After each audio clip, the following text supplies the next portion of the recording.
I must say, I thought that you would get more traction than you did.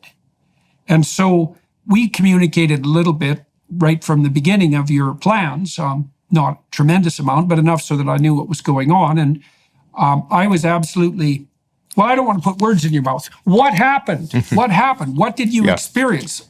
Tell me the whole story, if you would, because everybody needs to know. What happened to you in relationship to your colleagues? And what happened to you on the legal and practical fronts? And what happened to you in relationship to the media, which might be the most germane question?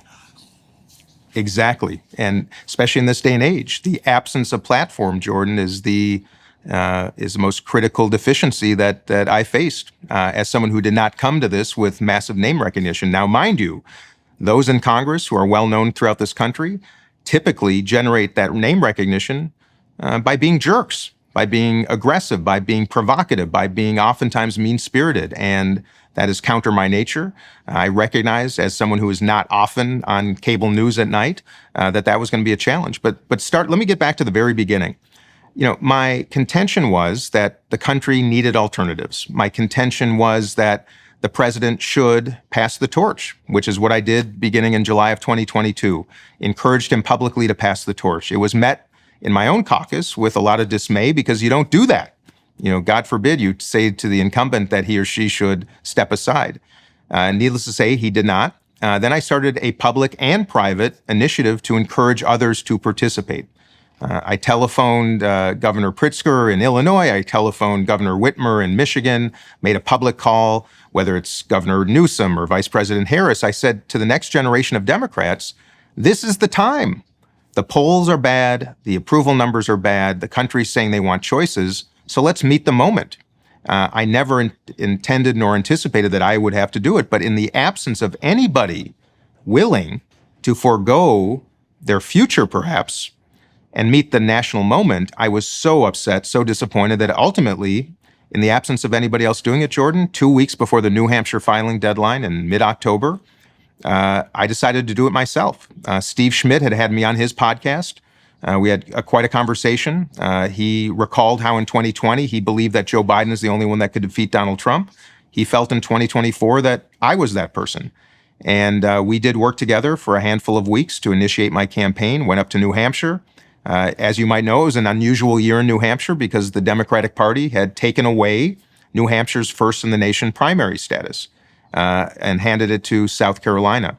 And that offered an opportunity because Joe Biden wasn't on the ballot. And we thought if we could perform well there, not unlike another not well-known Minnesota Democrat in 1968, Eugene McCarthy, it was he who challenged President Johnson at that time and actually inspired him to leave the race by generating almost 45% of the vote that year. And that was somewhat of our strategy. What I did not anticipate was a party that was so intent on preventing competition, and I did not anticipate a media ecosystem that was somehow aligned with that deplatforming, if you will. And of course, for a campaign that was not well-resourced, for one that could not attract Democratic experienced operatives because they would be blackballed if they worked for an insurgents campaign, the cards were stacked against us.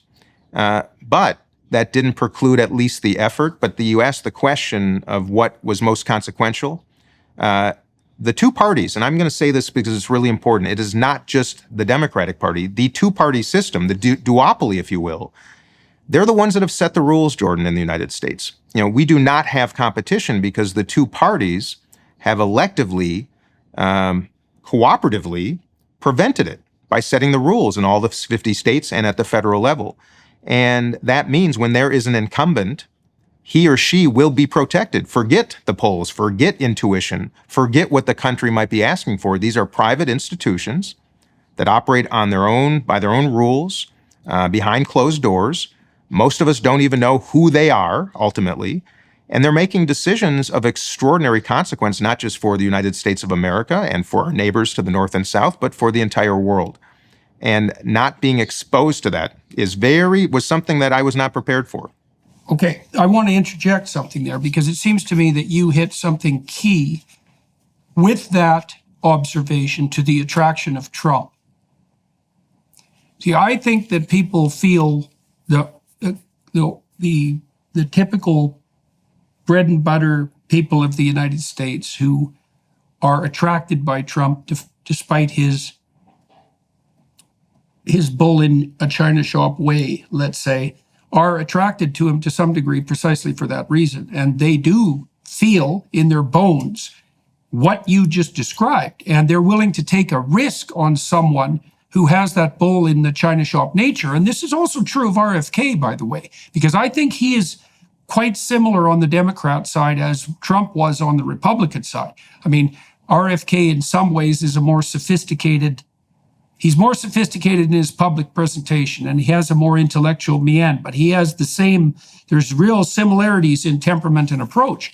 And I believe that people are attracted to Trump because they believe he will rampage around to some unpredictable degree and potentially break that domination of behind-the-scenes actors that you just described. Now, I infer from what you said today and from some of the conversations we've had before that the degree to which you encountered monolithic opposition was actually rather surprising to you, not merely from your colleagues. Now, you pointed to the fact that there are systemic reasons for that, which we should delve into, and also talk about the behind-the-scenes actors, but also because of the collusion of the legacy media with those actors. Now, that's certainly something that people on the more conservative side, or I would say classic liberal now, side of the spectrum have been pointing to for like 5 years. It's like, what the hell is going on here?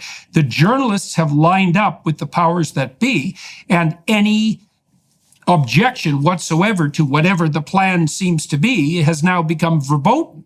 That's why there's such relief, for example, with regard to Musk and his purchase of Twitter, and which the platform on which he reinstated me, precisely for standing up against, because I had been eliminated from that platform precisely for objecting to, certain phenomena that went against the behind-the-scenes narrative. So you were struck by, so let's take this apart first of all. There's a mystery here, right? Because what you tried to do was to point out very clearly, and correct me if I get any of this wrong, you tried to point out to your colleagues that they were in real danger of losing what it was that they were hypothetically aiming for, which was maintenance of the presidency. And then you looked to find people who were likely leaders, perhaps in a position better than yours, given more name brand recognition, and none of them would do it. So you decided that you would go ahead with it.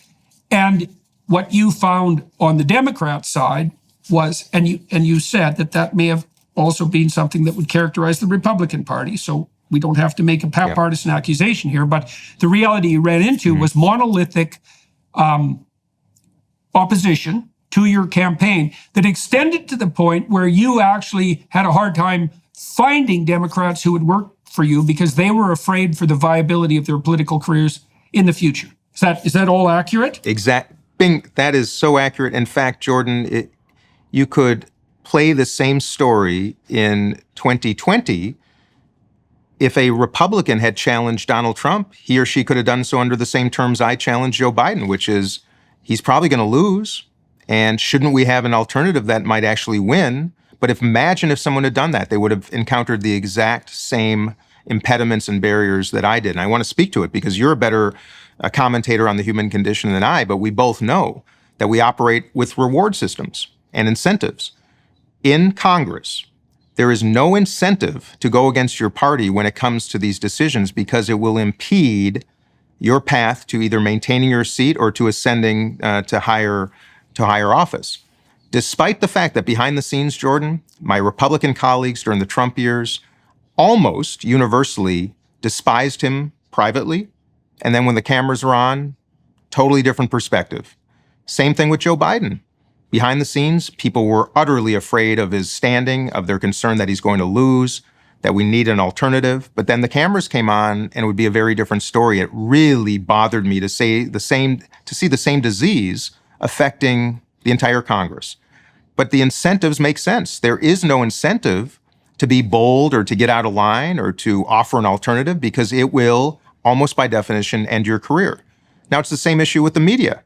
let's say you're a journalist and you rely on a leak from the White House, on information from the White House, access to talent that the White House provides to your Sunday show or your evening cable program.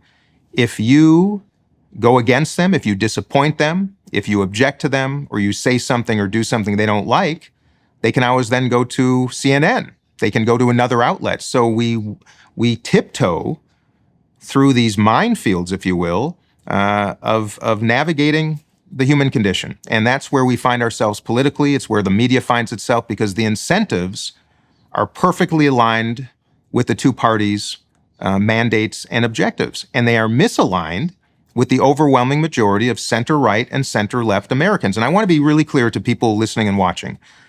I have no animus towards anyone who supports Donald Trump, as long as you're a person of decency and principle and integrity. I do have animus towards Donald Trump. It's both personal, it's collective, but I want to separate the man from people the same way I would ask that people who do not support Joe Biden would also separate voters for Joe Biden from the man himself. And I want to have these conversations to also reflect on the fact that this is about individuals. I have respect for conservatism. I have respect for libertarian perspectives. I have respect, of course, for progressives. But as I have this discussion with you, I just want to make it very clear. This is the duopoly. Some call it the uniparty. It is real. There is misalignments, and most of all, perverse incentives that have to be exposed, have to be discussed, and have to be rectified. The overwhelming majority of my colleagues, strange bedfellows, want to change the system for the same reason, because it is not working any longer. The cost of living has already increased 17% this year and continues to rise despite interest rate controls. As our national debt skyrockets, you need to be confident in the financial service companies you work with, especially regarding your money and future. Birch Gold is a proven industry leader that you want on your side. They'll show you how precious metal investment can fortify your lifestyle and retirement, even in turbulent economic times. Birch Gold understands that navigating financial decisions can be daunting. That's why their dedicated in-house IRA department is there to guide you every step of the way. Birch Gold values your questions and concerns. Their team is always available to provide answers and clarity. Whether it's about fees, taxes on rollovers, or the timing of the process, they're here to ensure that you feel heard and informed. Text Jordan to 989898 to talk to one of Birch Gold's experts and claim your free info kit on gold. You'll learn how to convert an existing IRA or 401k into a tax-sheltered IRA in gold. The best part is it doesn't cost a penny out of pocket. Just text Jordan to 989898. That's Jordan to 989898 today. So there's one question I have that emerges out of that, which is that you would expect, if the legacy media was aligned with the political forces that currently prevail for reasons of practical access, that during the Trump administration, they would have tilted heavily in the direction of a pro-Trump stance. But I don't really think I saw any evidence of that. So, like, my sense is that the machine that produces the Democrat, the machine that produces the platform of the Democrats is exactly the same machine that produces the ethos of the legacy media journalists. And so there's a natural alignment there. Now, I would say that machine fundamentally are the mechanisms of higher education. It's more complex than that, but that's not a bad place to start.